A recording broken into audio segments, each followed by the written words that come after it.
প্রতিবেশী প্রায় সব রাষ্ট্রের সাথেই দূরত্ব বেড়েছে ভারতের, যাকে কূটনৈতিক ব্যর্থতা বলছেন বিশেষজ্ঞরা। এই অবস্থায় ভারতের পররাষ্ট্রনীতি পরিবর্তনের পরামর্শ তাদের।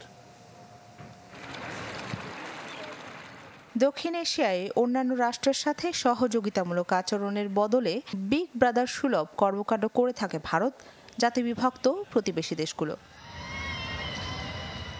একে একে প্রতিবেশী প্রায় সব রাষ্ট্রের সাথেই দূরত্ব বেড়েছে ভারতের। এই সুযোগে ঋণের বহর নিয়ে দিল্লির আশপাশের দেশগুলোর সাথে সম্পর্ক দৃঢ় করছে চীন।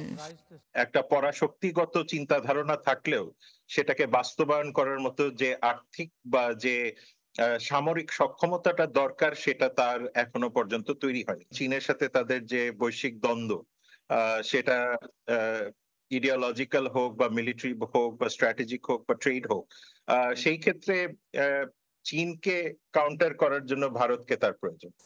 এবার ঢাকাও হাতছাড়া হলো দিল্লির। বাংলাদেশে 250-টিরও বেশি ডিজাইন অপশন নিয়ে ওয়ালটন স্মার্ট ফ্রিজ, বোঝে আপনার প্রয়োজন। তরুণ প্রজন্মের ভেতরে ভারত বিরোধিতা যে কোনো সময়ের চেয়ে অনেক বেশি। এই বিশ্লেষক মনে করেন, দিনের পর দিন বাংলাদেশের জাতীয় স্বার্থকে উপেক্ষা করা হয়েছে। সে সবসময় তার স্বার্থটাকেই প্রাধান্য দিয়ে থাকে, যে কারণে তার যে অন্যান্য দেশগুলি আছে, সেটা পাকিস্তান, আফগানিস্তান, নেপাল, ভুটান, বাংলাদেশ, মালদ্বীপ কিংবা শ্রীলঙ্কা, যেটাই হোক না কেন, তার সম্পর্কে একটা টানাপোড়েন ঘটে।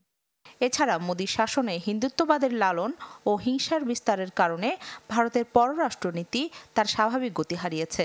বাংলাদেশের মতো মুসলিম প্রধান রাষ্ট্রের জন্য ভারতের হিন্দুত্ববাদের অতি লালন অস্বস্তিকর বলেও মনে করেন অধ্যাপক শাহাব এনাম খান।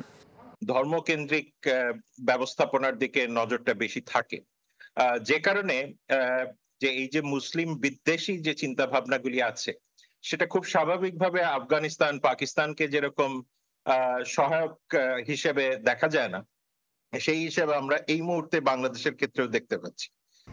ভারতের অর্থনীতি চীনের মতো শক্তিশালী নয়, তাই প্রতিবেশী দেশগুলোর ইস্যুতে নাক না গলিয়ে দিল্লিকে নিজেদের দিকে বেশি মনোযোগী হওয়ার পরামর্শ দেন এই বিশ্লেষক। রাখি জেসমিন, চ্যানেল 24।